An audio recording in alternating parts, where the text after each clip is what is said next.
Israel का Qatar में Hamas पर हमला, इस हमले के पीछे अंदरूनी कहानी क्या है और ये हमले के बाद किस मुल्क पर इसराइल हमला करने जा रहा है, आज हम इस पे बात करेंगे। और ये भी बात करेंगे कि इस हमले में जो लोकेशन शेयर की गई या डेस्टिनेशन जो पता चली वो किस मुल्क के ज़रिए पता चली। बराए मेहरबानी मेरा चैनल सब्सक्राइब कर लीजिए, बेल आइकन के बटन को दबा दीजिए। मैं आपका बड़ा मशकूर रहूँगा। अपने कमेंट्स में मेरी रहनुमाई ज़रूर फरमाया करें ताकि मेरे प्रोग्राम बेहतर हो सकें। और अगर आपको मेरा व्लॉग पसंद आए तो इसको लाइक एंड शेयर भी ज़रूर कीजिएगा। इसराइल ने कतर में हमला कर दिया। इससे पहले इसराइल ने ईरान पे हमला किया, और ये मुस्लिम मुल्क है और कतर भी मुस्लिम मुल्क है। ईरान के बारे में जब हमला किया और जंग हुई, ईरान ने मुंह तोड़ जवाब दिया और फिर आखिर में अमेरिका ने बीच में आके जंग बंदी करा दी। अब कतर, ईरान या इन मुल्कों से कदरे एक मतलब फ़र्स्ट क्लास मुल्क है। उसका मतलब ये है कि कतर की इकॉनमी जो है वो 500 अरब डॉलर की बैरून मुमालिक में वाक़या मौजूद है। यानी कि उनकी फ़ी कस आमदनी जो है वो 1 से सवा लाख डॉलर है। और कतर में अभी फीफा वर्ल्ड कप होके हटा है और पूरी दुनिया की टीमें और पूरी दुनिया की कतर ने मेज़बानी की है। कतर एयरलाइंस के हवाले से भी जाना पहचाना जाता है। कतर अपनी तरक्की याफ्ता हालात की तरफ से भी जाना पहचाता है। उसकी कतर की जो ग्रोथ हो रही है उसके हवाले से भी वो जाना पहचाना जाता है। और कतर एक मुस्लिम ममालिक की उभरती हुई मैशियत भी है। अब सूरत हाल क्या है? सूरत हाल ये है कि कतर वाहिद मुल्क इस्लामी मुल्क है कि अगर किसी इस्लामी मुल्क का किसी गैर इस्लामी मुल्क से तनाज़ा हो जाए या इस्लामी मुल्क का ही तनाज़ा हो तो वो अपने मुल्क में उनको मुज़ाकरात के लिए जगह मुहैया करता है। वो इस बात पे यकीन रखता है कि मुज़ाकरात के ज़रिए मसले का हल होना चाहिए।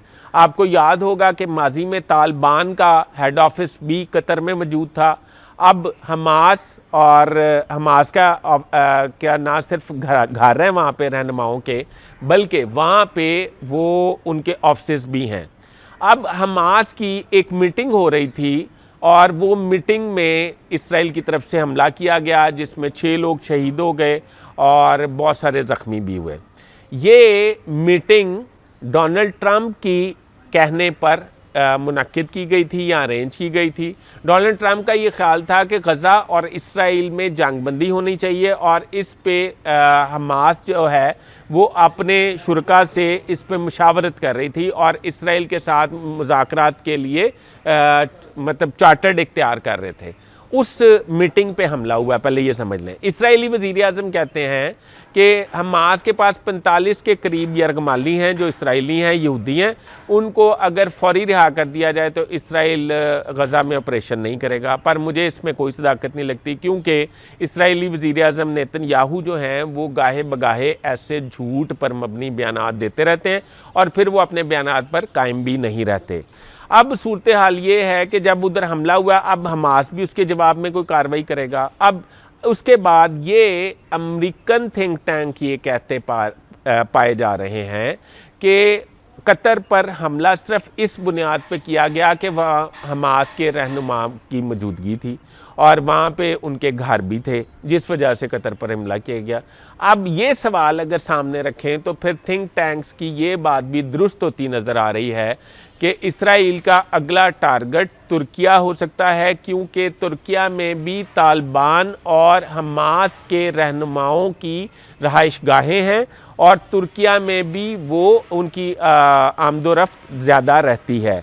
तो इसका मतलब ये है कि तुर्किया को निशाना बनाया जाएगा। अगर तुर्किया को निशाना बनाया जाएगा तो तमाम इस्लामी ममालिक जो हैं क्या सिर्फ मजम्मत तक ही रहेंगे जिस तरह अब मजम्मत की गई है। अब सूरत हाल ये है कि अगर तमाम इस्लामी ममालिक एक दूसरे पे हमले के बाद सिर्फ मजम्मत ही करेंगे तो मेरा ख्याल है कि इसराइल एक एक करके ग्रेटर इसराइल वाला ख्वाब जो है उसको पूरा करने के लिए तमाम इस्लामी ममालिक को निशाना बनाता रहेगा। गो के मैं अल्लाह ना करे ऐसा हो, सऊदी अरब पर भी हमले का इसराइल प्लान किए हुए है। गो के अभी उसकी नौबत नहीं आई या अभी उसका टाइम नहीं आया, पर वो हमला करने की तैयारी मुकम्मल कर चुका हुआ है और आने वाले वक्त में वो किसी वक्त भी सऊदी अरब पर हमला कर सकता है।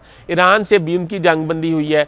पाकिस्तान जो है वो इस वक्त कतर के साथ खड़ा है, पर क्या इसराइल जो है वो आइंदा तुर्किया पर हमला करके तमाम मुस्लिम उम्मा को ये बावर करवा देंगे कि तमाम मुस्लिम उम्मा जो हैं वो इस मज़हब की बुनियाद पे तो एक दूसरे के भाई हैं, पर ग्रोथ की बुनियाद पर, इकॉनमी की बुनियाद पर और तरक्की की बुनियाद पर एक दूसरे के मुखालिफ ममालिक समझे जाते हैं।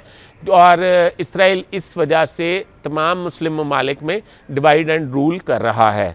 मैं इस पे एक तफसीली व्लॉग करूँगा कि कौन सा इस्लामी मुल्क किस इस्लामी मुल्क के ख़िलाफ़ है और कौन सा इस्लामी मुल्क उसको नीचा दिखाना चाहता है। बराए मेहरबानी अभी तक के लिए इतना ही। अपने होस्ट फैसल हदीस पार्ट को इजाज़त दीजिए। अल्लाह हाफ़िज़।